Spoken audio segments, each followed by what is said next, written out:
What's going on, movie fans? My name is Michael Weer. I love talking about movies, and it is finally time to put 2023 in the past with one final video. We are going to tier list rank every brand new release that I had a chance to see in 2023, and there were 100 of them. So right here today, I'm going to tier list rank all 100 of those movies with you guys. I'm so excited to do this because 2023 was an amazing year for movies. It was a horrible year for movies, and it was very mid-year for movies. So there's a little bit of a scramble of everything in here, and that's what I tried to represent here in my tier list categories, and we'll go through those right now. So at the top, the best of the best, I'm just going to call it cinema. That's right, that's what these movies are to me. They are pure cinema, and I can't wait to watch them and watch them and watch them over and over again. Next up, guys, we have fresh and enjoyable. Fresh and enjoyable, of course, is going to be the column where they were brand new concepts, they were very enjoyable, they felt fresh. To me, it's worthy of a column. Next up, we have full of emotion. Full of emotion would be movies that just pulled at your heartstrings throughout the runtime of the movie. Maybe they waited till the end and just got you at the very end. I'm looking at you, Iron Claw. So the idea of these movies is just they were very full of emotion. Next, you have Rainy Day Rewatch. These are movies that I would put on my shelves. I wouldn't watch all the time. I wouldn't necessarily recommend to a lot of people. But on a rainy day, I would rewatch it. Then you've got One Watch. These are movies that I saw once in 2023, and I have no plans to ever revisit these movies ever again. And then finally, we have Leave It in 2023.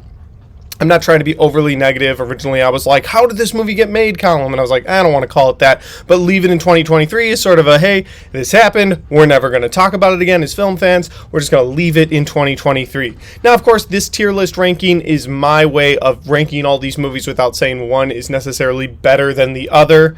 I mean, I guess you could technically make a case that if I don't put it in cinema, then I didn't like it as much as I liked the rest. But that's the point of this list. It's my tier list ranked video, and I'd love to know your thoughts on these videos. So if you have thoughts, if you have comments, throw those in the comment section down below. Let me know if you like tier list ranked videos, and if you do, maybe I'll add more into the calendar year of 2024. With all that said, let's tier list rank every movie that I saw in 2023.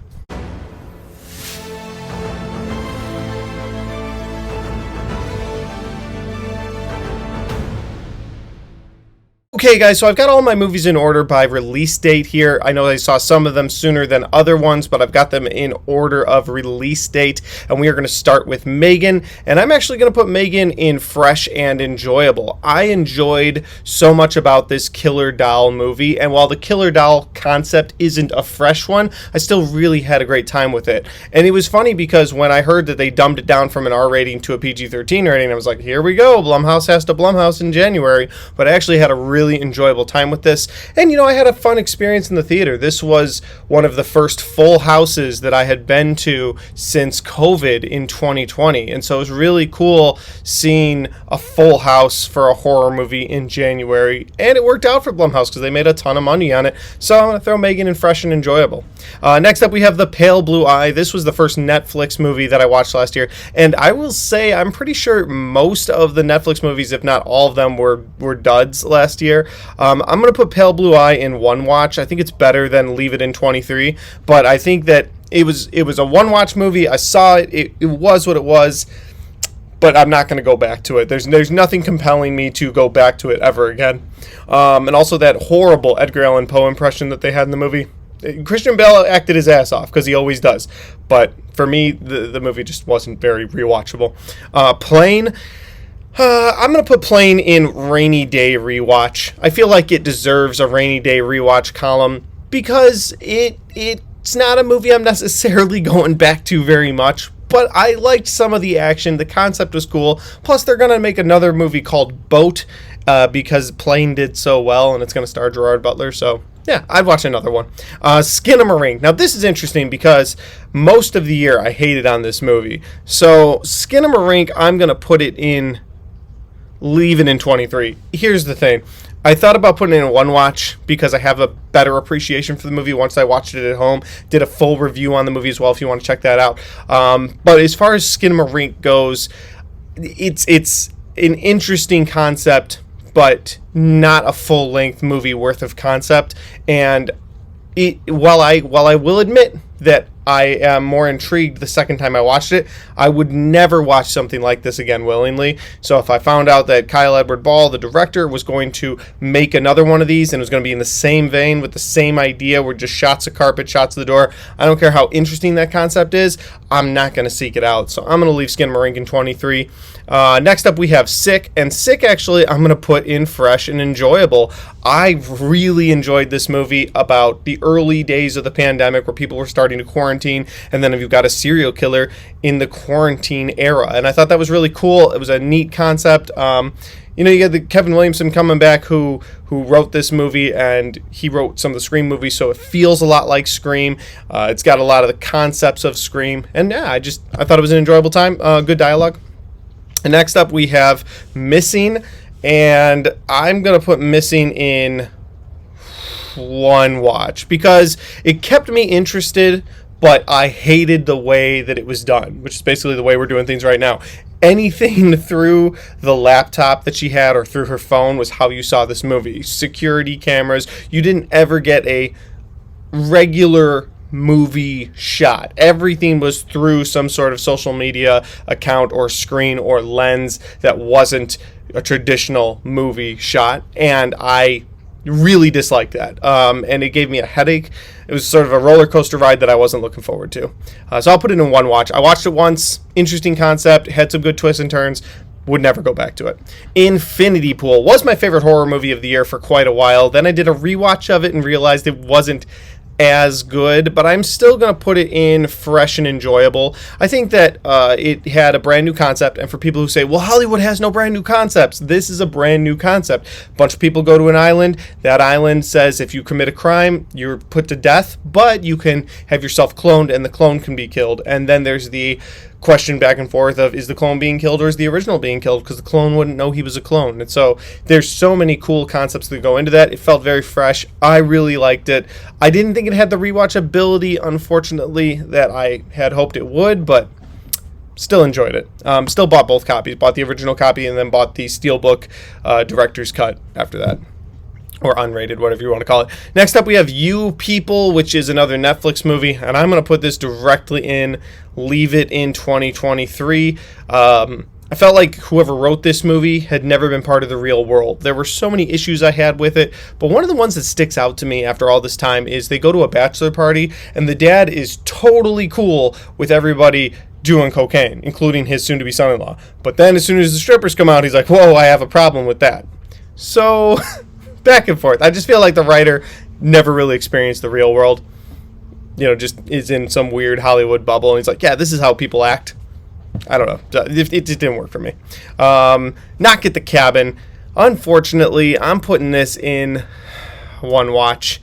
I don't see myself revisiting this unless I'm doing like a Shyamalan rewatch-a-thon. I only bought it because it was on super sale at Best Buy over the Black Friday weekend, and so I bought it. It's on my shelf, so I should probably put it in rainy day rewatch, but for me personally, I'm just not going to go back to it unless my wife's like, hey, let's watch this, or somebody's like, hey, I have not seen Knock at the Cabin. It'll take a lot for me to go back to it. There's better Shyamalan movies. I didn't like that he basically got rid of the whole idea of having a twist in this movie, so yeah, that was my issue with it. We're going to move on now. We have Consecration. Oh, Consecration. We're putting you in Leave It in 2023. It's a very forgettable movie, but what I will say about this movie is had an interesting, eerie start to it that I thought, ooh, this could work for the rest of the movie. And then it just slowly got worse and worse and worse. And by the end of the movie, something happens with the main character, and you're like, well, if this is happening, then this couldn't happen. So your logic in the movie is not making sense. And so I remember walking out of the movie like, I feel like I wasted my time. This will probably end up toward the bottom of the barrel of 23. And here we are. I was right. Winnie the Pooh, Blood and Honey. Obviously, that is going to be cinema. No. Leave It in 23 is going in. Leave It in 20. I'm sorry. Winnie the Pooh. It's same thing. Leave It in 23. I personally will watch the second movie whenever it comes out, but this was a bad movie. And I understand, hey, they had a really low budget and they had a hard time, but let's be honest, they were just trying to capitalize on that IP being out and fresh to the public. And I put out a video talking about the trailer called Winnie the Pooh is a Murderer, and it got, for a while, the most views on my channel. So people wanted to see what this thing was going to be about, and they just took advantage of that, where they could have cultivated it, they could have put out the concept and then raised more money, they could have spent a little more time, detail on it. Instead, they just threw a bunch of plastic masks on a bunch of hillbilly-looking dudes who go around and kill people. I'm hoping they put more detail, now that they have more money, I'm hoping they put more detail into Winnie the Pooh, Blood and Honey 2. We'll see. I'm still leaving it in 2023. Ant-Man and the Wasp: Quantumania. I love Paul Rudd. Who doesn't? Water is wet sort of a thing. I guess I'm going to put Ant-Man in a rainy day rewatch because it's definitely none of these columns up here, and it's better than a one watch, but the CGI is still pretty nasty. You could tell they're on a green screen for the majority of the movie. Kane the Conqueror, leaving Jonathan Majors' personal stuff aside, just talking about Kane the Conqueror, I didn't like that they had their new big bad of the MCU essentially defeated by ants. I know it's an Ant-Man movie, but he's talking about, I killed Thor, and then you can't beat some ants. I have a problem with that, so I'm going to put in rainy day rewatch. Probably an MCU full movie marathon rewatch is the next time I'll actually watch this movie. Cocaine Bear. Cocaine Bear. This is the epitome of a rainy day rewatch. More so than these two movies, Cocaine Bear is one of those movies where I don't see myself pulling it off the shelf every time, but hey, I got nothing going on at home and I just want to watch a movie, or I want to have something on in the background. Cocaine Bear. Falls flat, I should say. Not really falls apart, but falls flat in the third act. But still, overall, was a fun, enjoyable time. I loved watching some of the carnage that the bear created throughout the movie, especially that ambulance scene was just gnarly. I liked it, so. Cocaine Bear. Yeah, I'll rainy day rewatch it. Next up, we have Creed 3, which I'm going to I was going to put in cinema, but I was just thinking about it. I feel like this movie is actually full of emotion, and that's where it belongs. Creed 3 was a great movie. Michael B. Jordan's directorial debut. He also stars, obviously, as Adonis Creed. You've got Jonathan Majors coming in as his lifelong friend who went to jail, took the fall for something they both did, and now he's back and wants his redemption in the form of the world title that Adonis currently holds. And once he gets it, he just kind of shows his true colors of who he is. And so it's this brother versus brother fight, and it's done so well. Lots of emotion, and it definitely belongs in full of emotion. Children of the Corn. Next up in the Leave It in 2023. I'm not trying to make this all horror. It's majority horror right now, but horror kind of works like this. It's either incredible and it wows you and you're like, this is one of the best movies I've seen this year, like Infinity Pool, or Sick, or even Megan, or it's going to be in the worst. It's just, there's very hardly any in-between horror. And so for me, Children of the Corn is just the epitome of we need to let a franchise die. There's a moment in the movie where this girl says, let it burn, and she burns the corn to the ground, trying to destroy he who stalks behind the rose. I'm just calling it that from now on. But she burns it and says, let it burn. And in that moment, I was like, that's what they should have done to this franchise. It didn't need to continue on. I think there's 12 movies in the Children of the Corn franchise, and I don't know if there's any one person on Earth that's seen all of them. I don't know. I know I'm not one of them. Next up, guys, we have Operation Fortune, and this is a Guy Ritchie movie that I'm going to put in rainy day rewatch, which is too bad because The Gentleman was my favorite movie of 2020. I think had more movies actually come out that year instead of COVID destroying the release slate, it still would have been in the top 10. The thing about Guy Ritchie movies for me, the ones that I love of his are always narrated. Sherlock Holmes, Snatch, The Gentleman, they're narrated by the character, so while he's weaving all of these intricate webs throughout his movie, you have someone guiding you along the way. And when he doesn't do that, like in a movie like Operation Fortune, you have all of this intricate web that he's weaving, but nobody to bring the viewer along. And I feel like Guy Ritchie shines when he brings the viewer along with him. That is my personal opinion, and that's why I'm going to throw it in Rainy Day Rewatch, because this doesn't have that narration that's helping you bring the story along, and so you're trying to piece it together yourself, which can get very convoluted very quickly. But still an enjoyable time, still a great cast, so I'll put it in Rainy Day Rewatch. Scream 6. I want to put this in Fresh and Enjoyable. I want to put this in cinema, but I have to be honest with you guys and myself here. I'm putting Scream 6. I'm putting it in Rainy Day Rewatch because that ending is one of the worst Scream endings, but it also has an incredible beginning to it. So it's somewhere in the middle, and so Rainy Day Rewatch sounds about right. This is, again, when it comes to a franchise like Ant-Man and the Wasp, like we talked about earlier, where I'll rewatch this when I do an MCU rewatch. I feel the same about Scream. I'll rewatch this when I do a Scream rewatch, but I'm not just going to pull Scream off my shelf and watch it unless, like, hey, I have nothing going on. I need background noise. It's a rainy day. I got nowhere to go. Boom, Scream 6. That's kind of how I feel about it. 65. We are putting 65 in Leave It in 2023. This is probably the coolest concept, poorest execution movie of 2023. You've got Adam Driver, who's a world-class actor, deserves an Oscar for at least one of his performances out there, and then you have dinosaurs. And so it's like, okay, cool. You have Adam Driver going to Earth 65 million years ago during the era of dinosaurs, actually during the era of the asteroid coming to wipe out the dinosaurs. So it's a really cool concept, and you can only really get one shot at it. And then what they do with it is they take Adam Driver and they put him with a girl that can't speak the same language as him, and so they can't communicate with each other the entire movie. But since there's only two of them, you know there's not going to be any real dinosaur carnage, because the dinosaurs are the backdrop of the movie and they're the forefront of the movie, and they have to make it to the final scene. So there's not going to be anybody getting eaten by dinosaurs, which is the main reason we go to dinosaur movies in the first place. So 65 just kind of fizzled out as soon as I realized, oh, they're the only two survivors? Okay, well, there's not going to be any dinosaur carnage. And then there wasn't. So 65, let's leave it in 23. Last time we will talk about it here on this channel. Shazam! Fury of the Gods. I'm going to put this in one watch.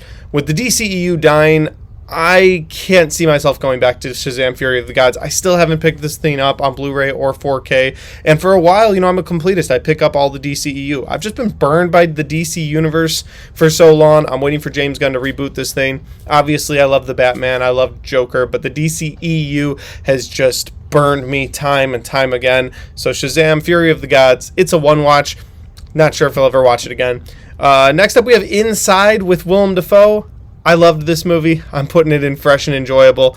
Again, part of the things I love about this category here is, with the exception of Megan being a killer doll, these are all movies where it's like, hey, Hollywood, come up with something fresh, come up with something new. And that's what I feel like we got with Inside. It's a guy locked in an apartment. He cannot get out of it. It's soundproof. Nobody can hear that he's locked in there. He has to find a way to survive. He is locked inside, and you see him slowly descend into madness throughout the movie. There's a moment with a pigeon that's just my favorite moment of the movie. Every time I talk about it on this channel, I have to bring that moment up. He says, "Nobody here but us pigeons." And I really just love that moment with him, because you see that descent into madness. So yeah, Inside, a one-man performance in a movie. It's just done so well. John Wick, chapter number 4.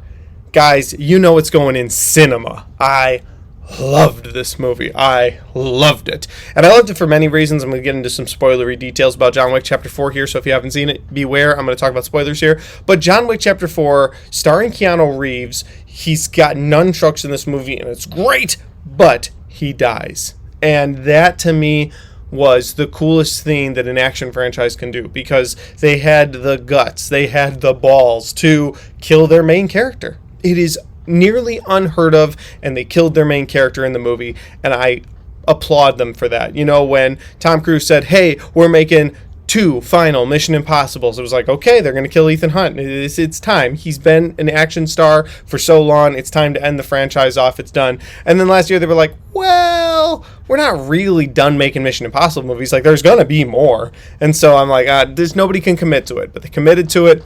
Killed John Wick, and now there's a back and forth about, oh, well, maybe he'll come back for part 5, but unless they bring him back like in between the previous movies or as a prequel, I don't really want it. I would rather this John Wick universe be done. It is a perfect little universe, in my opinion. I loved everything about it. So John Wick Chapter 4 is cinema, and the first one thrown in cinema too.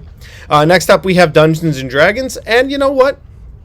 This one is going to go to fresh and enjoyable. I had a great time with this. I expected nothing out of this movie, and you ended up having Chris Pine lead this cast, and there's a moment with a character named Jonathan that just had me rolling, and it's right toward the beginning of the movie, and because of that, I was like, I'm hooked into this movie, and I liked what they did. There's also the creepiest scene in 2023 in this movie, in my opinion. The creepiest scene has to do with a witch. I'm not going to spoil it, but when it happened in the theater, I was creeped out more than I had been for any other movie I saw this year. I was creeped out in that moment, so something about lady witches terrifies me. So yeah, I'm going to throw Dungeons and Dragons in fresh and enjoyable.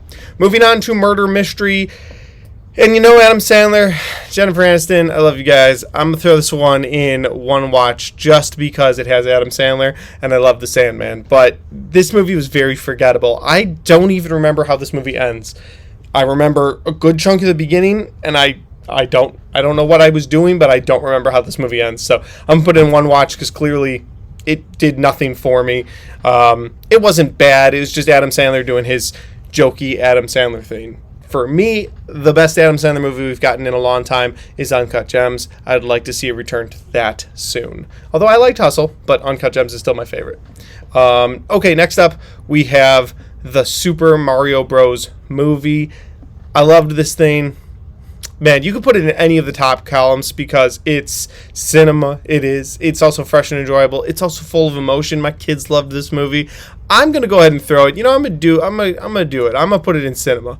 And the reason I'm putting it in cinema, just fixing my screen there. The reason I'm putting it in cinema is I loved taking my kids to see this movie. They had such a great time with it. I actually took my kids to see this movie twice in theaters, and then once it hit Peacock, it played in my house on a loop for almost the entire year. They loved it. I had a great time watching it with them.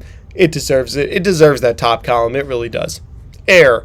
We are putting another movie directly into cinema. If you haven't seen Air, you need to, because on paper this movie shouldn't be as good as it is. It's a movie about Michael Jordan's first shoe deal with Nike. That shouldn't be a big deal. It's like, okay, a millionaire gets richer. Cool. No, it's Matt Damon's performance. It's Ben Affleck's performance. It's Viola Davis's performance. Chris Tucker's performance. Who else did I mention yet? Jason Bateman is in this movie and does a great job. There's so many great actors, and they all bring it in this movie. The soundtrack of this movie is phenomenal. I'll be honest, when I saw the Oscar list come out and Air got nothing across the board, to me, that is the epitome of a real snub. But I also don't know why this movie was released in March. If they were looking to do an Oscar bait sort of movie, it would have made more sense to drop this in November, December, but they dropped it in March. And for me, it's one of the best movies of the entire year, but clearly I'm kind of alone in that category. I don't know why, because it's enjoyable, it's refreshing, I had a great time with it. I don't know. For some people, it must not have been. So we'll move on. We have Renfield, and I'm going to throw Renfield in fresh and enjoyable. Again, it's a new take on Dracula. You've got Dracula and Renfield, which is an old story, obviously, but just the way they're able to modernize it, have a good time with it. I think I could have put it in cinema had it not been for the Awkwafina storyline, and I'm not an Awkwafina hater. I think I used to be, but I'm not really anymore. I actually enjoy when I see Awkwafina's going to be in a movie, but her role in this movie made no sense. They had her and a girl that was her sister in the movie on the police force, and they were doing this revenge tour thing for their father against this gang, but at the same time you had Dracula, and so it almost felt like two movies being mashed together, and I'm not really sure why they did that. So I'm throwing it in fresh and enjoyable because it did feel fresh anytime Nicolas Cage's Dracula was on screen, and I thought Nicholas Holt's Renfield was very good as well. Mafia Mama. We are putting that directly into Leave It in 2023. Listen, I saw Mafia Mama because I was trying to see a bunch of movies in 2023. That's just the honest truth. And I was like, okay, I'm Italian. It's about Italian mafia. This will be fun. At least it looks like a little funny movie. And there was nothing funny about it. This was the epitome of a movie that falls flat. I had no enjoyment in this entire movie, and I will never speak of it again on this channel. We move on to The Pope's Exorcist, a big surprise for this movie. And I'm going to put this one in rainy day rewatch.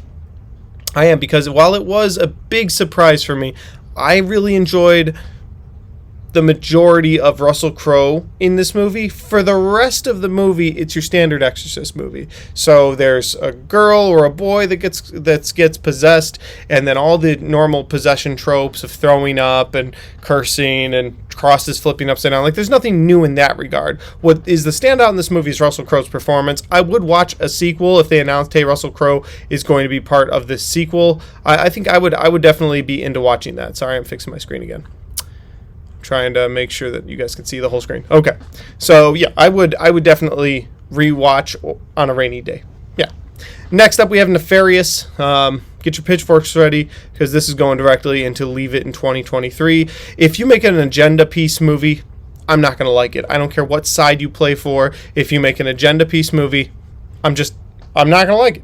It's not going to be good, because trying to push your agenda does not make a good movie, and I wish more filmmakers would realize that. So, yeah, Nefarious going into 23. I'm not talking about it ever again on this channel. It's a bad movie. Oh well. Next up, guys, we have Evil Dead Rise. And Evil Dead Rise, I'm going to put it in rainy day rewatch again. And the reason why we're going back to that column with another horror movie is I've seen Evil Dead done better. And when they announced this movie, they were talking about how this movie was going to be the next biggest thing in horror. This movie was going to take over the Evil Dead #1 spot on everyone's list. And so many people hyped this movie up. And so I went and saw it, and to me, it did not need to be in an apartment. It felt like Convenience the movie, and I've said that several times on this channel, but I'll just reiterate one more time that it feels like it was just one convenient thing happening after another, after another, after another. For me, it turned out to be a pretty big disappointment. I'll put it in rewatch on a rainy day, because I think that if I'm rewatching the series, I would watch it again. Again, that's where a lot of these are going to wind up. If I'm rewatching the series, that's when I would rewatch it, but otherwise I'm not pulling it off the shelf. Ghosted. Yeah, it's a bad movie. I'm gonna put it in one watch. You know, I like Chris Evans. There, I found his name. I like Chris Evans. I like Ana de Armas. I think both of them can act. This movie never really sold me on their relationship. This love that they had between the two of them, that they sparked in one day's time, and then it was enough to like go on a spy mission and kill people. I don't know. To me, Ghosted just it was the epitome of a streaming movie. They think they've got the formula. They think they know what you want, and then here's Ryan Reynolds. Like, that's what Ghosted was for me. We'll move on to Sisu. And Sisu is a movie that I didn't see when it originally came out in theaters. I picked it up on Blu-ray when it came out. My brother and I watched it because we love watching those action movies together. And we're like, hey, we've heard nothing but good things about this. Let's check out Sisu. And then it just fell completely flat for me. I'm going to leave it in 2023. If they announce a sequel, I'm not going to be excited about that either. The concept of, hey, a guy going through World War II and killing Nazis with his bare hands is cool. It's a great concept. I love that. But you have little to no dialogue in this entire movie, and something I feel like people don't realize is we want John Wick style violence. We also want John Wick style world building, and just a gold digger who is trying to cash in on his gold and killing Nazis along the way isn't world building. And so that's where the movie really fell flat for me. Yeah, some of the action scenes were cool, but because there was none of that connection to the audience the entire time, it just didn't work for me. We have Guardians of the Galaxy Volume 3, the final James Gunn movie, and I'm actually going to put this in full of emotion, because that's what this movie was. It was very full of emotion. I had wished that they committed to killing 1 or 2 or 3 of the Guardians. They didn't. They never committed to any of that. I remember the lead up to this movie, talking about it with my friends, talking about it with some family members, sitting in the theater talking about it. We're like, okay, so who are they going to kill here? Are they going to kill Drax? Are they going to kill Rocket? Like, those are my 2 that I think they're going to kill. 1 or both of them are going to get killed. And then they never committed to it. There were moments where we're like, oh, that's the one that's going to die. Even down to the end with Chris Pratt. We're like, oh, wow, okay, so that's the one. And then they found a way to make it a happy ending for everyone, and really for Marvel in general, because Marvel doesn't want to lose their characters. These are characters that they absolutely love. But I feel like, much like John Wick Chapter 4, if you have the guts to go for it, the fans can respect you more, and they never had the guts to do it. They were just like, oh, okay, you know what? We're going to let all of them live. We're just going to put them in different parts of the universe so we can go on with different scenes for all of them if the fans react to this. So I personally would have gotten rid of at least 1 or 2 of them to sort of send this movie home a little harder with the fans. But that said, it's still very full of emotion. It did tug at my heartstrings the entire time. Next up, we have Hypnotic. I think I put this in my bottom 10 of the year, and if I didn't, it deserved to be. Hypnotic was just a mess of a Christopher Nolan ripoff, which is crazy because Robert Rodriguez is a great director in his own right, and Ben Affleck is a fantastic director and actor. He wasn't directing this movie, but you know, if you're pairing up with another great director, you think, okay, this is going to be great, and then you see the movie, and it's all about this hypnosis, and you're like, okay, so there's going to be hypnosis in here, but it really does feel the entire time like just this big Christopher Nolan ripoff movie, not one that I ever plan on rewatching. I'm leaving it in 2023. Next up, we have Fast X. It's all about family. I gotta do this. I don't even know if I rewatch the series, if I'd go back to the last couple. I'm putting it in one watch. Yeah, I'm just being honest. If I rewatch the series, I don't know if I would watch past part 7. You know, 7's got that sweet send-off for Paul Walker. That's where this franchise should have ended. Part 8 was abysmal. Part 9 somehow was even worse. And 10, while it was a little better than 9, did not even come close to being as good as 8. And I already said I didn't like 8, so it's a one watch for me. The Little Mermaid, I don't know. For me, it's not a movie made for me. You know, it was made for kids my daughter's ages, and my daughters really liked it. So I'll go ahead and put it in one watch, just because this is my list and not my daughter's list. But they connected with it. They had a decent time. My son was bored out of his mind. I was too.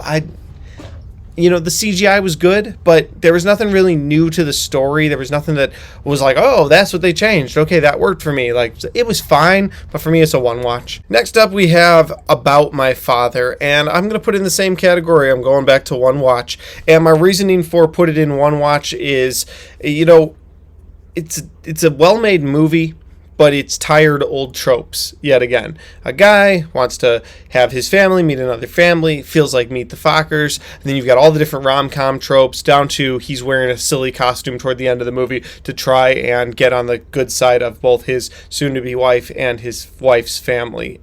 Again, tired tropes, just put De Niro in a different position, and they were like, hey, let's do Meet the Parents again. I wanted more out of it.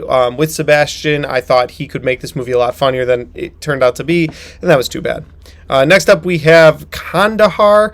I remember I called the movie Kandar when I went to a theater this year.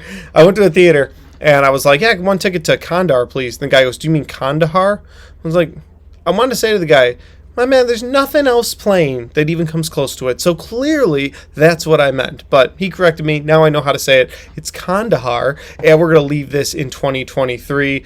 It's too bad. I thought that Gerard Butler maybe deserved a little more out of this movie.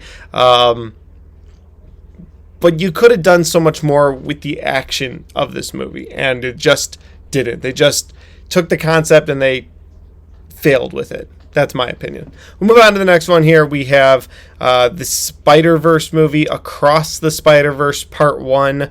A lot of people love this.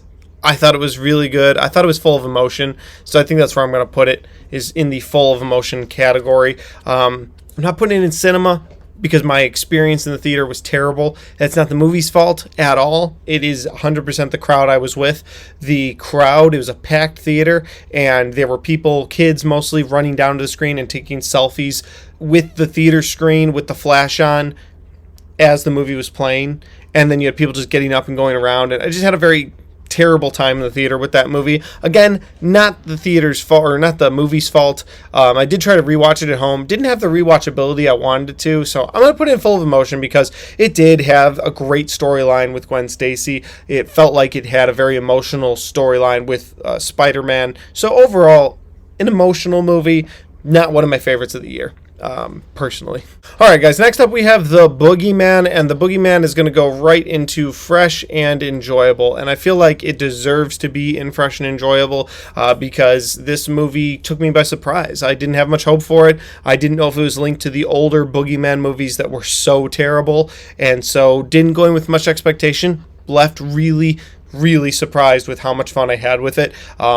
To me, this is the kind of horror movie I'm looking for. Obviously, when you have a monster in a horror movie, as soon as you reveal the monster, it gets a lot less scary. But until they revealed the monster, I thought it was done really well. And some of the criticisms I've heard about it, I don't agree with. Like people talking about, oh, well, when the girl went to the basement, why didn't she have lights? wasn't she wrapped in lights when she went down there? I thought that's part of the movie. So I don't know, maybe I'm remembering things wrong. For me, it seemed fresh and enjoyable. It did. All right, guys, so the next one up is Transformers Rise of the Beasts, and we are going to put that in Rainy Day Rewatch. I was very kind to this movie when I got out of the theater. I was over the moon with the end credits scene. Looking back at the movie, Pete Davidson did a good job keeping the humor going. I thought that the CGI robot fights were better than they've been in the past. Not the best movie in the Transformers franchise. Again, it's a movie I'll watch when I rewatch the entire franchise. I do look forward to seeing what they do with the movies going forward, because if they really do act on that promise they gave the fans at the end of this movie, I'm in. I'm there day one. I really am. Let's move on to She Came from the Woods. And this is going to go in Leave It in 2023. She Came from the Woods. I'm a sucker for a movie with a witch in it. I really am. They terrify me. They do. Old women witches just terrify me. But the movie tried to pack too much into it, and by the end of the movie, it was such a long, convoluted plot that I just lost interest in it. I remember about, I don't know, a little over an hour into the movie, I was just like, I have no interest in this movie. Like, it was a cool concept to start, and then just as it went on, it just drained on me. And maybe that was also watching it on Tubi and having to watch like 100 detergent ads throughout this movie. That probably didn't help my official viewing of this movie. But overall, I get that it's a low-budget horror movie. But again, Leave It in 2023 means we're not talking about it anymore. Moving on, we're going to talk about The Flash, and I'm putting this directly into full of emotion, because that's what I feel like this movie was. I understand that the CGI wasn't great. I understand Ezra Miller has personal problems, and we'll leave those aside. I will talk about this movie as far as the emotion for not only a DC fan, but the emotion of Michael Keaton coming back. His line in this movie where he's laying on the battlefield and Flash says, "I can bring you back." And he says, "You already did." It's such a great line. They do such a great job with Michael Keaton respecting bringing him back. And also, you get to see Nicolas Cage's Superman, even if it's in full CGI mode. It's something that I've wanted forever. So, The Flash, full of emotion. Next up, we have Extraction 2. And I wasn't as big on this as so many other people. I'm going to go ahead and put it in one watch. For me, it was fine. It was a step down from the first movie. I feel like they could have done much more with this movie. And while the action scenes were cool, they didn't really do any world building. I mean, the most world building they did was bring in somebody who is now going to give him missions. I don't know. To me, it just didn't work. I'd like to see a third movie go in a bigger direction. Don't just make it an extraction mission. I know the movies are called Extraction, so there's got to be an extraction of some sort, but give it a little more meat other than just another extraction. That's what this felt like. Especially after the first movie. I really loved that first movie, so I want to see something more along those lines. I don't know, one man by himself without a team. I know a team came in towards the end of the movie, but that made it special, whereas this movie he was with a team the whole time. Again, just to me, not as special as it could have been. We're going to move on to the next one, and this is The Blackening, and I'm going to put The Blackening in one watch. Yeah, I mean, to me, that's where this movie belongs. It was fine. It was an enjoyable one-time movie, but not something I'd go back to. Next up, we have No Hard Feelings, and we're going to leave that in 2023. I'm waiting for comedies to get better. I'm waiting for comedies to be funny.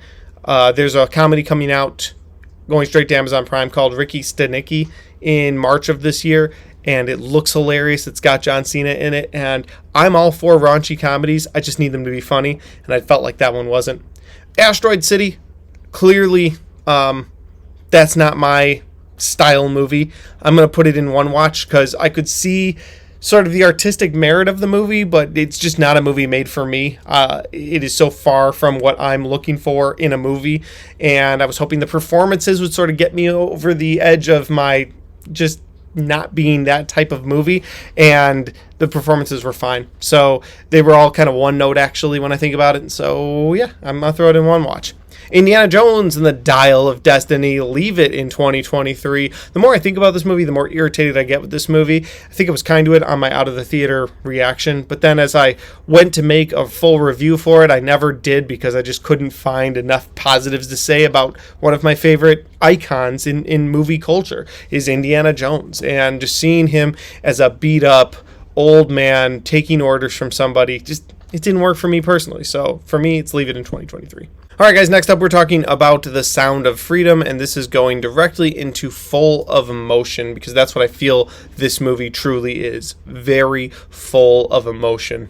It might be the most important movie released in 2023. I say that as a father. I say that as someone who sees these heinous acts happening in this movie based on a true story, and you realize that not only is this happening in our country, it's happening all around the world, and your heart just breaks for these children in this movie, but also just for children around the world, that there's these horrible people out there doing these horrible things. And so it's a very important movie. It's a movie I recommend to everyone because everyone should see it once. It's not a movie I'm going to sit here and go, oh, it's the best movie of the year, because clearly it's not. It's not the best acted movie. It's not the best written movie, but it is the most important movie of 2023. For me, it goes into full of emotion. It made me angry while watching it, but you're supposed to be upset with what's going on screen. Next up, we have Insidious The Red Door, and I'm going to put this in rainy day rewatch. I know a lot of reviewers weren't big on Insidious The Red Door, but for me, it worked. I liked the continuation from the original two movies. The original two movies sort of play as one movie, just in two parts, and you don't realize that until you see the second movie, and you're like, oh, so that's what was going on in that one scene. So they're sort of happening at the same time. And then 3 and 4 sort of take their own path.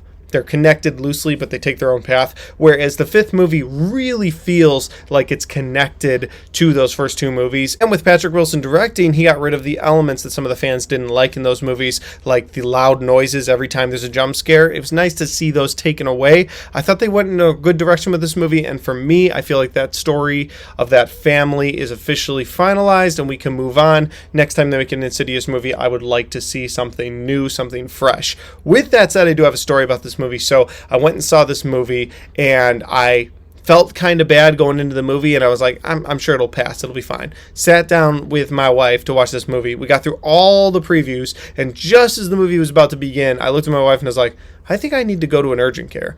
So we left the theater, I go to an urgent care. It turned out I had a really nasty infection. They gave me a shot of something at that point, sent me home on medication. I was laid up in bed for a couple of days, and I didn't actually get to see this movie until the next weekend. Went to see Insidious again. This time I was fresh, I was ready. I was like, time to watch Insidious The Red Door. Sat down, and the speakers in the theater that I was in were horrible. They were grainy, they were chopped up, and to this day, in February of 2024, that theater has still not fixed the speakers in that theater. I even complained about it online. Yeah, it was a snitch because I just can't stand when a theater puts zero effort into fixing the speaker system. And it's got to be the speaker system's just broken at this point because, again, I saw this movie in that theater. Late December, I saw Anyone But You. I complained. They said they would readjust the sound. They did, and it went right back to what it was doing a couple minutes later. And then last month, just a couple weeks ago actually, I saw Founders Day in that same theater room, and it was doing the same thing. So from now on, when I book a ticket to that theater, if it's that theater room, I'm just not booking the ticket. I'm just going to go to another theater. It's too bad, but that's my experience with Insidious. With that said, I still had an enjoyable time with the movie, even though I had to kind of climb a mountain to get there. But yeah. Moving on, we have Mission Impossible Dead Reckoning. Now it's not called Part 1 anymore. So had I made this at the end of last year, I would have called it Part 1. But now they have cut that Part 1 off of it. Can't cut that off the case that I pre-ordered that's sitting on my shelf right now. But Mission Impossible Dead Reckoning is a fantastic movie, and it is going into cinema. I will show you guys. There it is. It's going into cinema. This was one of my favorite movies of the year. Tom Cruise still has it, and while I was complaining earlier that, hey, we kind of want the Ethan Hunt storyline to end with Mission Impossible, move on to something else, maybe that's what they're going to do. I don't know, but Tom Cruise still has it. He proved it in this movie. It was such a fun watch. I watched this on the biggest theater possible about a week before it came out, and it was so incredible to watch. Had a blast with it. it's one of those memories I'll look back on in 2023 when I'm thinking about movies that I saw, where I'll be like, this is an official memory. This is something beautiful that happened. I loved my time watching this movie. Moving on now, we have the Barbenheimer weekend, and I grabbed a poster of both movies combined, and I'm putting it directly into cinema here because the Barbenheimer weekend was an experience. So we'll talk about both movies. I'm wearing the I Am Knuff right now shirt, but Barbie was an enjoyable movie for me. I liked it. I liked the messages sent. I thought it was a good message. I think women should be heard. I think it was a good movie. It was also very funny, well made, very colorful. Everything I wanted out of it. Even Michael Cera showed up, and I wasn't aware he was going to be in this movie, and was great. So with that said, the other movie that was the big movie that weekend, the reason we had Barbenheimer, was Oppenheimer. Now, Oppenheimer was my favorite movie of 2023. I absolutely loved everything they did with it. The acting was brilliant. The direction was brilliant. The story was brilliant. And while they sold you a movie about the atomic bomb, I wasn't even mad that you didn't get to see an atomic bomb drop, because the movie was about the creation of the atomic bomb, and really the movie was about what humanity was going to do with now this creation of such a horrible, horrible weapon. And it was just such a great film, and we don't get a lot of those. Christopher Nolan 100% deserves the best director this year at the Oscars. I hope he gets it. We'll see. So Barbenheimer weekend, I just got done talking about Mission Impossible being an experience. This was the experience this year. This was the experience. Barbenheimer was something that we may never get again. We may never get a flash in the pan double feature weekend where everybody's buzzing about. I see double features all the time, but this movie was something everyone was going to see. You'd walk out of the Barbie movie, you'd walk into Oppenheimer, and you'd see the same people walking with you. And it was just like, this is so cool. They both benefited from each other. Obviously, Oppenheimer benefited a little bit more from Barbie because Barbie had such a big fan base. But it was just great seeing the theaters alive in the summer this year. Both were great, so I put them together. They're both cinema for me. Let's move on. Next up, we have Cobweb. And Cobweb is a movie that I watched because some of the reviewers I watched said, man, Cobweb is the best thing that's been in horror ever. And horror Twitter was on it too. They were like, hey, Cobweb is the greatest thing that has ever come out. And so I was like, all right, I'm going to give Cobweb a watch. Now, it came out on the Barbenheimer weekend. It didn't play anywhere near me, so I did have to wait till this thing was on VOD. I bought it, watched it, and it's a one watch. Yeah. To me, it had an interesting concept. I thought there was going to be something a little more deadly or a little more terrifying behind that wall, and it wasn't. And that last act turned into like this crazy action adventure horror movie instead of just a straight up horror movie like it was up until that last act. I didn't need that last act to go the way that it did, and I think that had it not, it would have been at least a column or two higher. But for me, Cobweb it didn't work. It was cool seeing Janice Ian from Mean Girls. I don't know her real name, but it was cool seeing her back in a movie. It was also cool seeing Anthony Starr in a movie. He's Homelander from The Boys. So it was cool having those people in this movie. But just overall, the movie didn't work for me. I wanted more based on everything I had heard. They're like, oh, it's like a fairy tale that is in a horror movie. And I was like, okay, like a fairy tale horror movie. Okay, that'd be cool. There's nothing fairy tale about it. So I don't know where that came from either. Again, Cobweb just didn't work for me. Haunted Mansion, this is obviously the remake of Haunted Mansion, and I think this movie's good enough to go into rainy day rewatch. My kids enjoyed this. I think it's the first sort of gateway horror movie that I've taken my kids to see in a theater. There was a jump scare or two, and those got my son. I was sitting next to him, and they got him both times. I like that. Yeah, it was fine. I don't know. I'm a product of a couple generations ago, so I prefer the Eddie Murphy Haunted Mansion, but this one was fine. That's what I can say. It was fine. Talk to Me. I'm taking Talk to Me, and we're going all the way to the top with this movie. Talk to Me deserves to be in cinema. It is a great horror movie. It's a great new concept, and it's scary as shit. It really is. You've got this hand, you grab this hand, you hold its hand, and then you say, talk to me, and whatever is on the other side that hand is connected to gets to possess you, and it's always something different. And that first scene where they're first playing that game, it's terrifying. It really is. I liked what they did with this movie. They kept it tense the entire time. They kept it scary the entire time. In the end, left you questioning things. great A24 film. I am looking forward to seeing what these directors do next. There was a rumor that they had already filmed a prequel about the boys who attacked each other at the beginning of this movie. If they did that, I'm in. I'm not sure if that was a rumor or something they were working on. I'd like to see that movie. I'd also like to see a continuation of the people from this movie. So we will see. Or you can just go a completely different direction. Just start over again, because this embalmed hand could end up anywhere. Talk to Me is worth it. If you haven't watched it, you need to. I highly recommend it. Moving on, we have Hidden Strike. And this is going to firmly go in the one watch category. I told you a lot of this year seemed mid. There was some bad in this year, but a lot of the year was very mid, and that's where a lot of these movies are going. And Hidden Strike is no different. I love John Cena.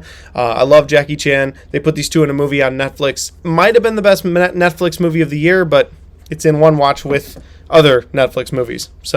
And other streaming movies like these. Again, streaming movies, there's something about them. Hidden Strike, though, had some interesting action scenes with John Cena, had some funny action scenes with Jackie Chan. He's good at that comedy action scene. But nothing really to write home about, nothing I'd ever go back to. I don't ever imagine a world where I'm like, oh, I want to watch Hidden Strike again. It's just not going to happen. Let's take Ninja Turtles, Mutant Mayhem, and put it in cinema, because that's what it was. I know a lot of people said that SpiderVerse was their animated movie of the year, but for me it was Teenage Mutant Ninja Turtles. I've grown up with the Turtles. I remember watching the Secret of the Ooze so many years ago when I was a kid. When I became 10, 11, I started watching the original TMNT movie. I've always loved the cartoons. Through the years, I've loved the cartoons. Not big on the current one running now, but like in 2003, that cartoon series, that animated Turtle series was incredible. The animated movie they made was great. I like Turtles 1 and 2 and Turtles in Time. So I've been a big Turtles fan my whole life. And then we get into this movie, and they really mixed the Turtles with modern day hip hop. It worked really well. I thought the villain in the movie was so fun with the fly, and they did a good job all around making the Turtles seem like brothers. That was cool. The negatives in this movie were essentially the Turtles being too out in the open. I would hope that in the next movie they reel that back a bit. They were accepted at school, and the movie was about acceptance. It had a good message, but I just personally like when the Turtles are outcasts. I like when the Turtles have to hide in the shadows. The fact they're going to school, take their masks off, walking around school, I don't know. I don't know how that'll play to the next movie. I also didn't feel like the Turtles felt teenage enough. They felt like kids, but maybe that's because, hey, we're going to do 2-3 more movies, and we want them to be able to grow. And maybe that's the case. If that's the case, I'm in.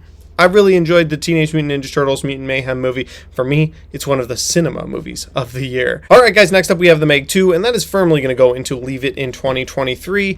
Again, it's a movie where you've got a giant shark and Jason Statham versus each other again, and there's just nothing fun about that at this point. You had it the first time around. It worked. This movie felt like not only a cash grab of the first movie, but it was also a ripoff of better movies like Jaws, like the first Meg, or like Underwater, a great movie that came out in 2020, and then no one saw it, and it was a great movie, and they were like, since no one really saw this movie, let's just rip off the concept. And so they take the walking the ocean floor concept in big suits to get from one station to the other from that movie, and then throughout that walk, of course, you're going to get sharks or things surrounding you, and that's what the movie Underwater did, and they did it so much better. So for me, The Meg 2 was just a ripoff of other movies. It was pun after pun after pun. It's not enjoyable. We are going to move on now to Till Death. This is one of the last movies I saw this year. Came out in the summer, and when it came out, I was going to see it in theaters, and it just didn't play at a convenient time. It was only in theaters for a couple weeks, and then it was gone.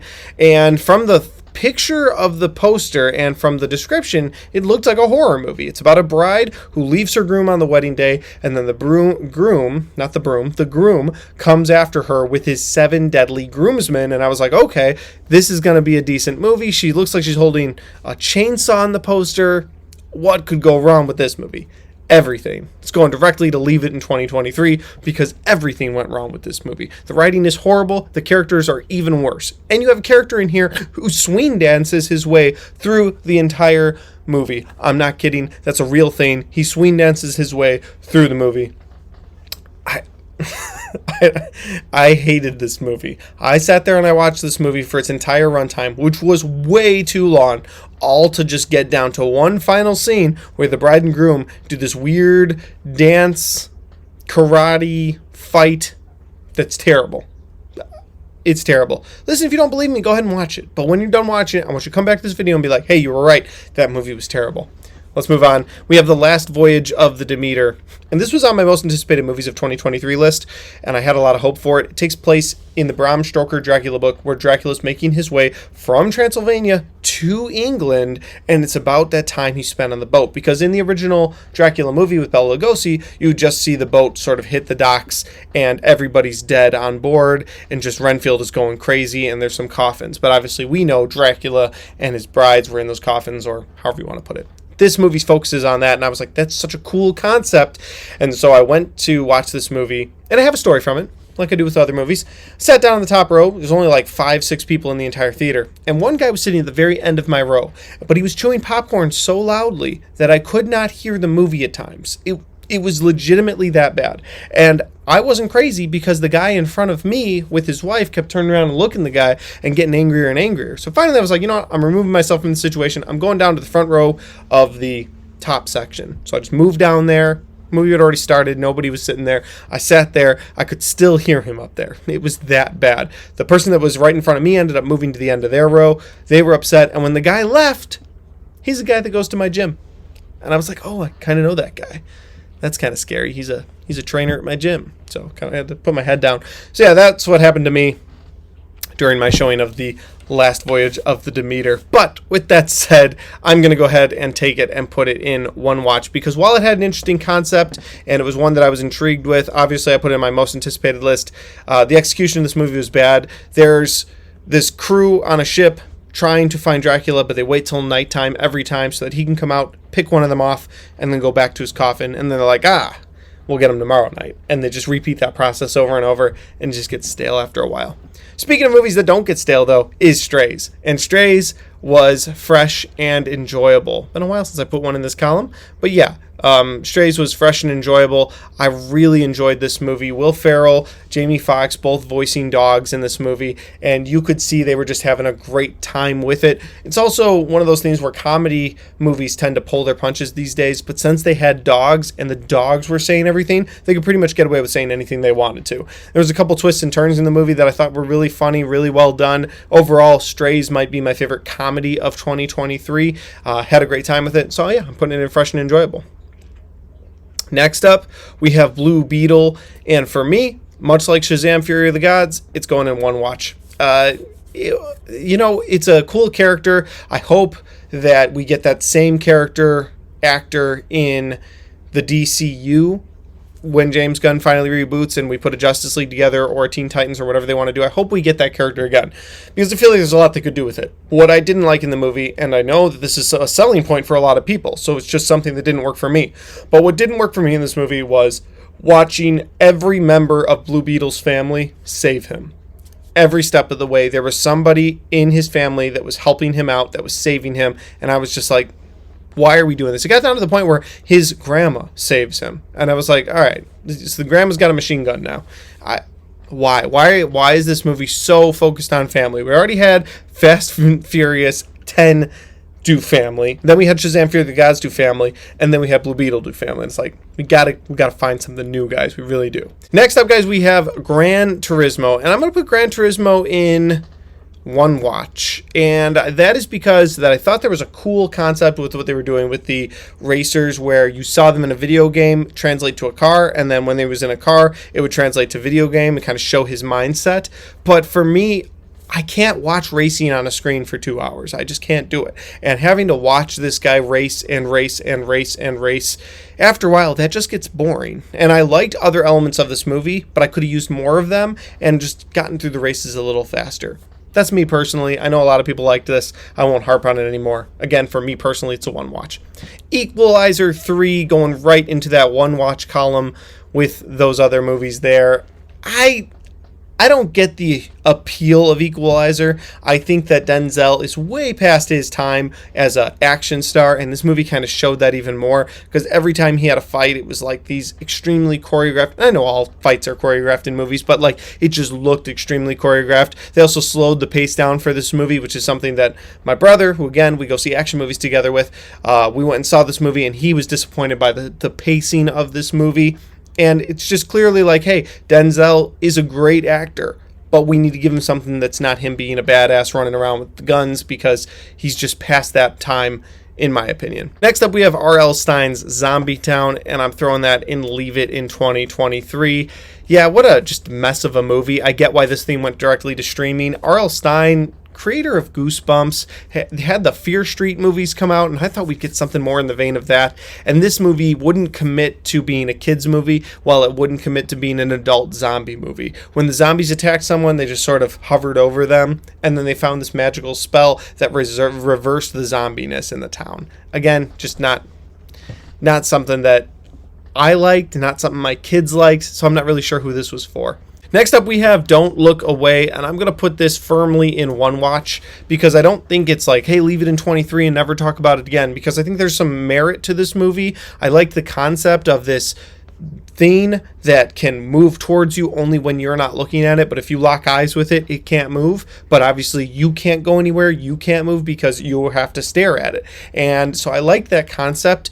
It kind of took from the Doctor Who Weeping Angel concept, that if you're familiar with Doctor Who, that's basically what the Weeping Angels did as well. So with this movie, I think the concept would have been scarier if it wasn't a silly smiling mannequin the entire time.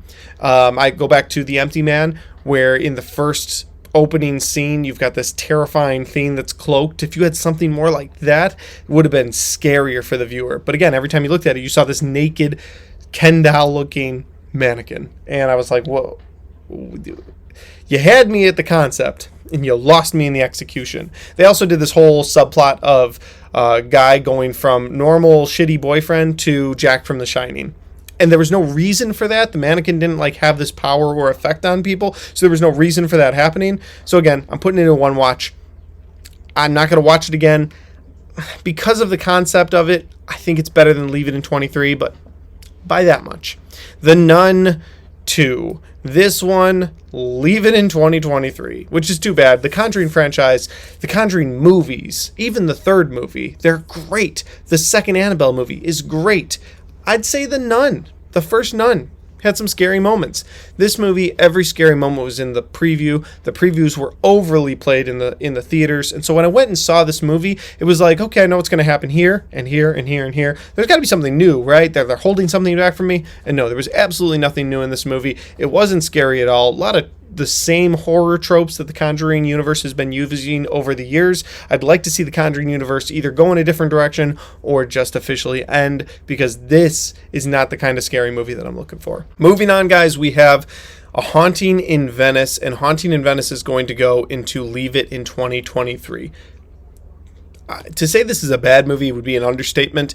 It follows the same terrible tropes that the second movie did in this franchise. You've got this rebooted Agatha Christie universe franchise where you've got Kenneth Branagh playing the greatest detective in the world, Poirot, but basically by being the greatest detective, he just accuses the shit out of somebody until he is convinced that they weren't the ones that did it, and then moves on to the next person and accuses the shit out of them. And then when he finally does find out who committed an actual murder in the movie, he's like, it's okay.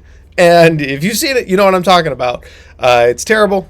I wish they would end these. Murder on the Orient Express was great.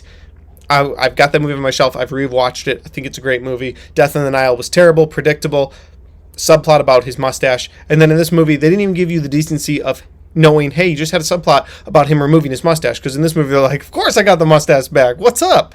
So, just terrible. I would like these movies to end. Tina Fey just wildly didn't fit in. That's what she just wildly didn't fit in. Moving on to The Retirement Plan starring Nicolas Cage. I'll put this in one watch. It was a fun one-time watch. He's a retired government agent and has to protect his granddaughter and his daughter from people they stole some stuff from. And it's got some twists and turns along the way. It's not great. But it's a movie I watched one time, and, you know, Nicolas Cage is always good for one watch. And that's what I feel like this movie was. Next up, we have a true story in Dumb Money about the GameStop stock that really just blew everybody's mind when it originally came out. I lived through that story, so it was cool watching that movie play out. And, you know, anytime you have these scumbag businessmen who just make way too much money, who get away with what they do and screw everybody else over. I'm just a sucker for those kind of movies, so I will watch that kind of a movie over and over. So I'll throw it in rewatch on a rainy day. I think that's where it belongs. Next up, we have It Lives Inside. And this is cool because it's a Indian horror movie. It's a movie about a monster from Indian culture. And again, like I said with Boogeyman, I would say that it's got its scariness built up throughout the movie until you see the monster. Once you see it, it's just like, oh, well, that's not scary at all. But that's every monster movie for me. Like, once they finally reveal the monster, it's very rare that it's still scary. But it was cool seeing a different culture's sort of boogeyman, and that's what this was. So I would put this in rewatch on a rainy day. I think I would. I think I would rewatch this movie. It's cool, again, seeing something from another culture's point of view, watching this family go through things that my family growing up didn't. And It Lives Inside was an enjoyable movie. I'd probably recommend it. All right, guys, next up we have No One Will Save You. And No One Will Save You is going to go into rewatch on a rainy day. I thought about putting this in the one watch column, but after thinking about it for a minute, I thought, No One Will Save You emotionally didn't work for me. I thought that the idea that they used no dialogue and just tried to portray emotions through this girl who was dealing with an alien invasion, emotionally, the movie didn't work for me. And the reason why, I've talked about this before, but I'll say again, is in movies like A Quiet Place, when they use no dialogue, they're able to bounce their emotions off of the other humans that they're interacting with. But this girl doesn't interact with any other humans except for the viewer, and I don't feel like her emotions really bounced off of you as well as they would have if we saw 2 or 3 humans in the movie bouncing no dialogue emotions off of each other. What you end up getting in this movie that worked for me is that alien invasion part, and that's why I put it in a rainy day rewatch, because when she takes on the aliens, it's a really good scene, and they keep sending more and more and more, and they get scarier and scarier every time. So yeah, I would put this in a rewatch on a rainy day. One of the few streaming movies from last year that I would consider rewatching. Next up, guys, is a little bit of a cheat. I understand that, and it is the Continental series. Now, this is a series, not a movie, but it plays like a movie in 3 parts, and it's done so well. I love seeing Mel Gibson as the villain. I'm going to go ahead and take it and put it in fresh and enjoyable, because that's how I feel about this movie or series. Is it's very fresh, it's very enjoyable. It does what the John Wick universe has done so well, and it just continues that world building. And while this is a prequel, you get to see different elements of that building up to the Continental and how it became the Continental. Such a great show and series tie-in to an incredible franchise. I love that we got the Continental last year. Hope we get more of it in the future. Back to movies now, guys. I promise no more series. We're going to put The Creator in one watch. And I understand that visually it's a very beautiful movie to look at, but other than the visuals, there's nothing really unique or new about this movie. It's about AI being created by man, AI turning on man, and man fighting AI, with a little bit of a twist in there along the way, but nothing in the movie felt new. Nothing in the movie was like, oh my God, this is so fresh, this is so great. So because of the storyline sort of playing out the way that it did, it just sort of overshadowed the performances, the visuals for me, and I ended up just watching away going, well, I saw it. All right, guys, next up we have Saw X, and I'm going to put Saw X. I know I had to set it there because I can't scroll this thing apparently. It's really annoying, but I'm going to take Saw X and put it in fresh and enjoyable. I feel like this movie helped breathe new life into the Saw franchise, something that was really missing from the Saw franchise, from Spiral, from Jigsaw, even Saw 7 wasn't the best of the Saw movies. So it's been a while since we've gotten a great Saw movie, and that's what this felt like, a great entry into the Saw franchise. I can't wait to see what they do next. They announced that Saw 11 is coming in September this year. Can't wait to see what they end up doing with it. I hope it's another in-between movie, or we get an official Saw 8, essentially seeing Hoffman and Gordon's storyline come to a head. Would love to see what's going on with that. But if they manage to bring Tobin Bell back one more time, I'd be fine with that too. Fresh and enjoyable. Says it all for Saw X. Exorcist. Well, we go from one franchise with many movies that gets a fresh and enjoyable to a franchise with many movies that's going to go into rewatch on a rainy day. It's fine. I didn't think it was as bad as everyone said, but I'm not a huge fan of the original Exorcist movie. I watched it for the first time this year with E. We watched it, did a movie night, and overall, wasn't a huge fan of it. Then we went and saw The Exorcist Believer, and I was like, well, this was tolerable, but it wasn't the best movie I've seen. Recently, you saw David Gordon Green, the director, who was supposed to direct the entire trilogy. He left the franchise and said, I'm going to go do other things. So he's no longer going to direct the sequel, and I don't even know if we're going to get a sequel now because it had such bad reception. So we'll see. Rewatching a rainy day for me. Maybe if I'm in the mood for an exorcism movie. There's so many to pick from, so maybe I go back to that one. Next up, guys, we have a little bit of a cheat here again, and that is Hocus Pocus, the 30th anniversary re-release that released in theaters this year. And I'll be honest with you guys, this movie is going into... Sorry, I have a scrolling issue on my computer right now, but we are putting this in full of emotion. I think Hocus Pocus is one of my favorite movies to watch with my children. Getting to take them to the theater this year for the 30th anniversary was so much fun. This is a movie we watch in the spooky season several times, a spooky season when we did our outdoor movie this year in our backyard. This is the movie that we chose to watch. It's such an emotional time with my kids. I loved it. So it's a little bit of a cheat because this is definitely not a 2023 release, but since it was the 30th anniversary re-release, thought it could work here. Next up, guys, we have Totally Killer, and I am placing Totally Killer in fresh and enjoyable because that's how I feel about this movie. I feel like it is very fresh, very enjoyable. Went into the movie with not much knowledge about it, just knew that it was essentially Back to the Future with a slasher twist. Got about 40 minutes into it while I was in a hotel watching this movie. Had to stop, called my wife, said, we've got to watch this movie together. You're going to love it. So I stopped the movie. I got home from my trip. We watched this movie together, and we both loved it. I can't tell you guys how many people I've recommended Totally Killer to. Again, that's why I have a fresh and enjoyable column. Everything in here feels like a fresh concept. While it is Back to the Future with a twist, still feels fresh, and I like that about it. Next up, we have Dear David. Dear David is about a viral entity that is pissed, essentially. And I'm putting that in Leave It in 2023. I just can't deal with the viral stuff anymore. I mean, I've yet to find something viral that is any good at all. So I'll leave it at that. I'm leaving it in 2023. Killers of the Flower Moon. I am putting Killers of the Flower Moon in rewatch on a rainy day.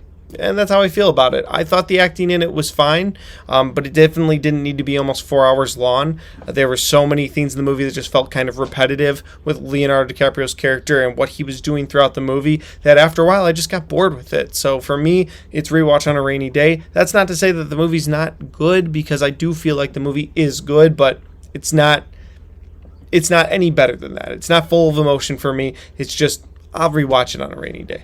Next up, we have Pain Hustlers, and I remember in my review for this movie, I called it Pain Killers the whole time. I don't know what I was thinking, but Pain Hustlers, it's a one watch. It was a good Netflix movie. Emily Blunt does a great job in this movie, and Chris Evans does a great job as well. They're selling pills, and it's got sort of that Wolf of Wall Street vibe. They just never really go for it further than giving you the vibe of that movie, and that's why I'm putting it in one watch. Another streaming movie.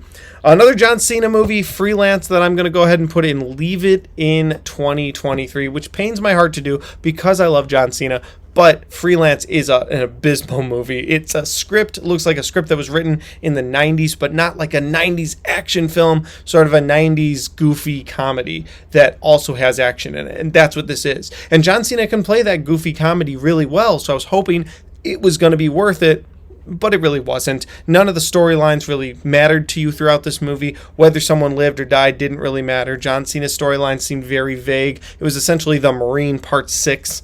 I could do without it. Next up, guys, we have Five Nights at Freddy's. Again, did a movie night review of this movie with E, and I'm going to throw that in rainy day rewatch because, again, to me, I think they could have done more with this movie. I've never really played the games very much, and so it didn't really connect with me on that level. I know the people that did play the games absolutely loved it and would probably put it in pure cinema, but I couldn't do that to the movie. For me, it's a rainy day rewatch. I don't feel bad putting it there. Next up, we have The Marsh King's Daughter. And The Marsh King's Daughter is going into one watch. We get about one of these movies a year. This year, it's with Daisy Ridley. She's running from her past, and her past always shows up in a small town to confront her. Again, we get about one of them a year. It was fine. One watch, and I wouldn't go back to it. The Killer, I'm going to Leave It in 2023. It didn't do anything for me.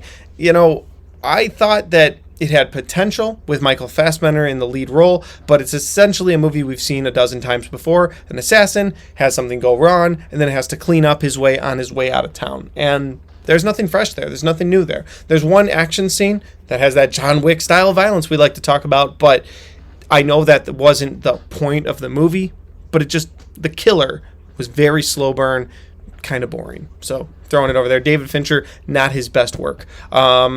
Move on, we have The Holdovers, and you guys know, if you've watched my channel at all, that The Holdovers is going as high up as I can make it. So we're putting The Holdovers in cinema. It is that good. If Paul Giamatti wins the Oscar for this movie and beats Cillian Murphy, he will have earned it. I think Cillian Murphy deserves it. I think everybody from Oppenheimer deserves an award for what they did in that movie. But Paul Giamatti in The Holdovers, you would not have the same movie without him. I thought that movie was brilliant. I thought that movie was emotional. Another movie that could have gone full of emotion, but I have to put it in cinema. It's just that damn good. Next up, guys, we have The Marvels, and we're putting it and leave it in 2023. I don't want to talk about this movie anymore, but essentially The Marvels has two plot lines. The first one is Monica Rambeau, Miss Marvel, and Captain Marvel, so that you'll watch the Disney Plus shows, and they trade their powers, which are essentially the same powers, but of course, every time they trade powers, they trade positions, and so things get funny.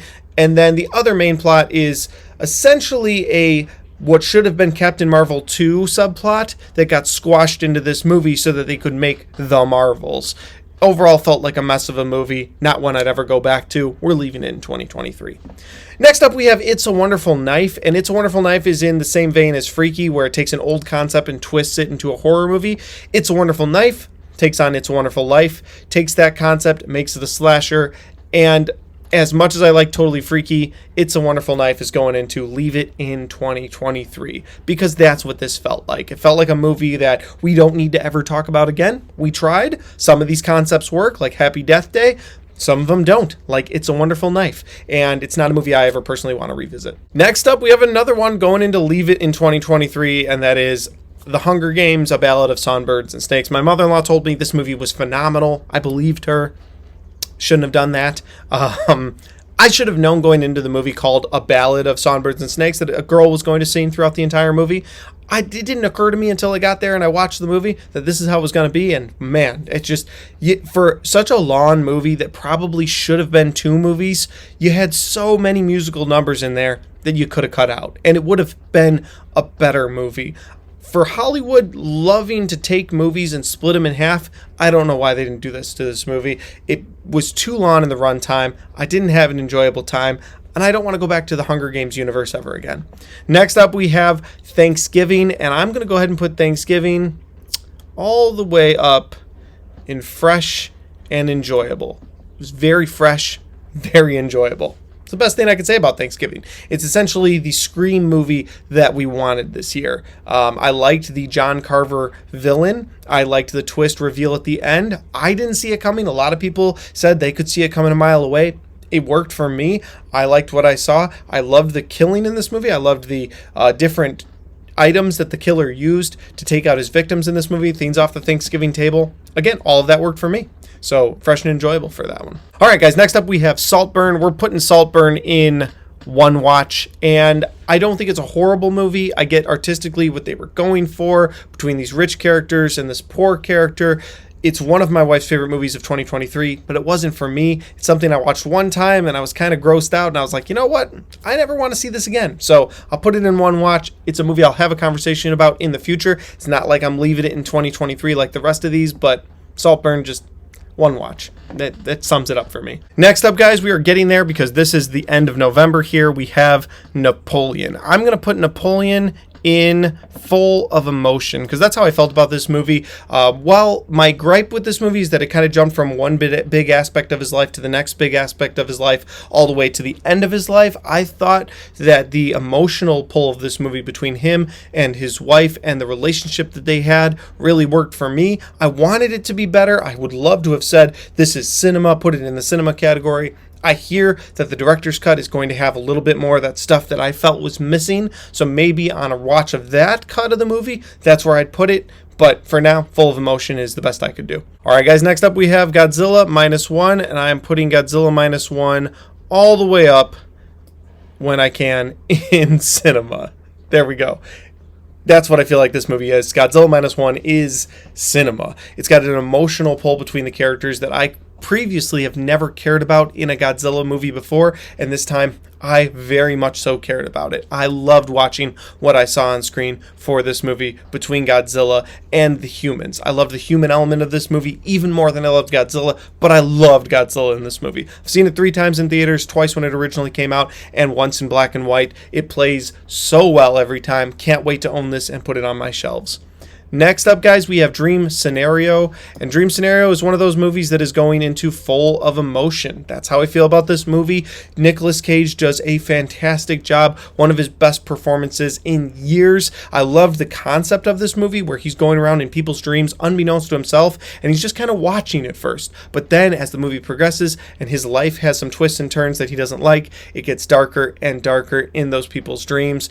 And I loved seeing how public perception of somebody who shoots to stardom real quick can drop so low, and you get to see it in this movie, and it works so well. It's sort of a talk about how society is, but just in general, watching the human element of someone going through that worked so well. Loved the ending of this movie too, where he tells his wife he wishes it wasn't a dream. Oh, that worked for me. Next up, guys, we have the last movie in the DCEU, and that is Aquaman and the Lost Kingdom. I'm putting that into one watch because it's a movie I'm glad I watched. I had a better time with this movie than I did the original Aquaman movie, but just the disrespect that DC has now given the DCEU, throwing this movie out as the last-ditch effort, not having it connect to hardly anything else in the DCEU, making it its own movie, but while it stands alone, it's in such a broader universe where we've seen people like Superman, Shazam, and yet Aquaman goes on this mission alone.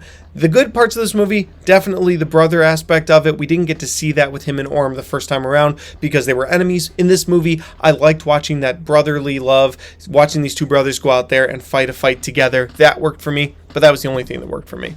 Rebel Moon, leave it in 2023. I'll be honest with you, I don't know if I'm going to watch and review Rebel Moon Part 2 this year. I don't know. This movie was such a dud, and it was such a movie I was looking forward to. I love Zack Snyder, seeing what he does with his movies. I was hoping this was going to knock it out of the park and just knock all the Zack Snyder haters out of the way, but man, this movie wasn't it. I don't know what happened here. I'd say studio interference, but my man, it went to Netflix. You had the time. I don't know what happened. The next up, we have Anyone But You, and I would put this in rewatch on a rainy day. Not the best comedy of the year, not the worst comedy of the year. I think it's fine, and so I would rewatch it if it was on. Next up, we have The Iron Claw, and Iron Claw was a beautiful movie that was completely snubbed by the Oscars yet again. I'm going to put this in full of emotion. It's maybe the only movie in 2023 that broke me in the theater. You're going on this emotional journey with these brothers, and you see just horrific event after tragic event after tragic event. You get to the end of this movie, and it just finds a way to break you as a person. Loved that about it. It's everything that you would think is an Oscar bait movie, and yet the Oscars completely ignored it. I feel bad for Zac Efron. That leads us to the final movie on this list, and that is Ferrari. And I wanted to like Ferrari a lot more than I did. I'm going to put it in one watch. Michael Mann is one of my favorite directors of all time. He directed my favorite movie of all time in Collateral. So I had a lot of hope going into this movie. I was hoping we were going to get a whole story of Enzo Ferrari. Like, we know Ferrari comes out on top, so give me the whole story.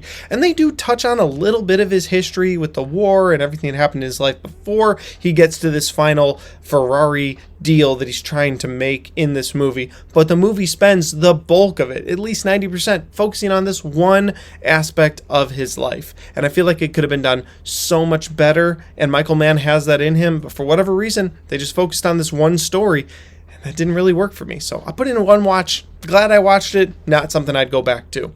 And guys, those are all 100 films that I saw in 2023, and I had a blast talking about these movies today. I had a blast talking about these movies in 2023. I've done reviews for the majority of these movies on my channel, so if this is the first time you're finding me and you want to check out reviews for these movies, well, you can check my channel for that. I've also done shorts for a lot of these movies where I missed the reviews on, so if you want to check out those, you can check those out just for more in-depth thoughts, because I kind of sped through some of these. With all that said, I really appreciate you taking time to watch this video. 2023 is officially in the books for my YouTube channel. I'm looking forward to rewatching most of these movies right here, and then maybe some of these movies in the future. But for me, this has been a good time. I enjoyed making this. Hope you had a blast watching this video. If you did, if this is the kind of content that you like, don't forget to hit that like button, because it helps the video, it helps the channel, and it helps me right here. Thanks for watching.